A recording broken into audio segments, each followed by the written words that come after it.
Alors, rebondir, c'est à tous les sens. Vous, Monsieur Passaro, dans votre vie, avez-vous eu un moment dans votre vie que vous avez dû rebondir par rapport à quelque chose?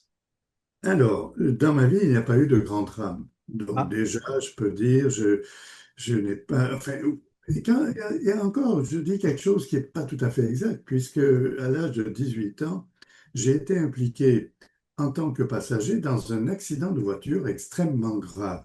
C'était vraiment une première épreuve de vie et de mort, puisque dans cet accident-là, il y a eu deux morts. Et j'étais dans une voiture, une petite auto. On était cinq dans cette voiture-là. Et sur les cinq passagers de la voiture, il y en a quatre qui ont été très gravement blessés. Mes quatre copains ont été gravement blessés. C'était une collision frontale, face à face.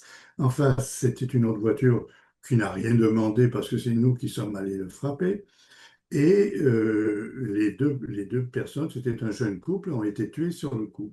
wow. Donc, moi, j'étais assis en arrière et miraculeusement, parce que là, je peux dire, c'était la première fois que je vivais un miracle, je suis sorti sans une égratignure.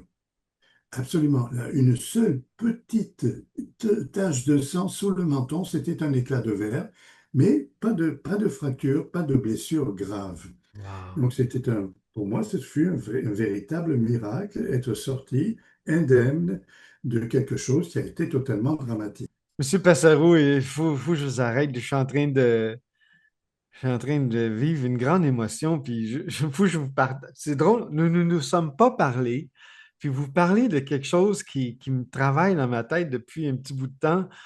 J'ai vécu exactement la même chose que vous. Je vous raconte, moi, mon histoire en une minute ou moins.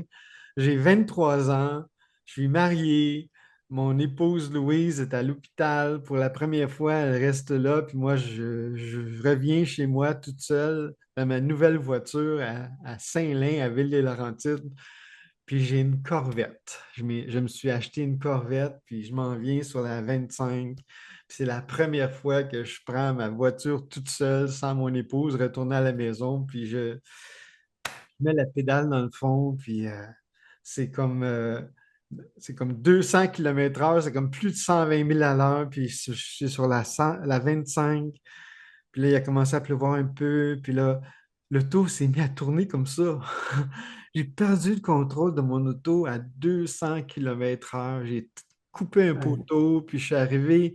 Ça a fait le premier bang, puis le deuxième bang avec une autre voiture. Là, en, en 10, 15, 20, je ne sais pas combien de temps, là, mais la première fois, là, ben, je me suis mis à prier. Je me suis dit, oh là là, j'ai vu ma vie passer là, comme ça rapidement. Là, à un moment donné, ça a arrêté de tourner, tout est arrêté. Je me suis ouvert les yeux, il n'y avait rien en avant, mais l'auto en arrière était coupée en deux. Vous savez, une Corvette, le moteur est en avant, puis en arrière. ouais. C'était coupé là, en deux, là. J'avais ben, pas face à face, mais il y a une voiture qui a coupé l'auto en deux, plus de roues, plus rien. J'ai ouvert mes yeux, j'ai dit, oh là là. Puis là, je me disais, dans tout ce 10-15 secondes-là, j'ai dit, ah, mon Dieu, si tu me donnes une autre chance, je vais faire de mon mieux, puis je vais profiter de la vie. Eh Donne-moi une oui. autre chance. Puis c'est drôle que vous me parlez de ça. Nous avons vécu la même chose, une affaire de voiture. C'est fou, c'est flyé. Vous me faites vivre ça, là. Mais c'est extraordinaire parce que moi-même, je n'avais pas prévu de parler de ça, tu vois. Ah. C'est pas quelque chose que je pensais, dont je pensais parler, mais quand tu m'as demandé, il y a Fait que vous, des fait que, épreuves. fait que de vivre ça, comme notre vie qui peut s'arrêter en un instant, c'est une grande prise de conscience, hein, de dire, wow, ouais, j'ai une autre chance. Voilà, c'est la fragilité de la La vie parce que je t'assure, fragilité de la vie.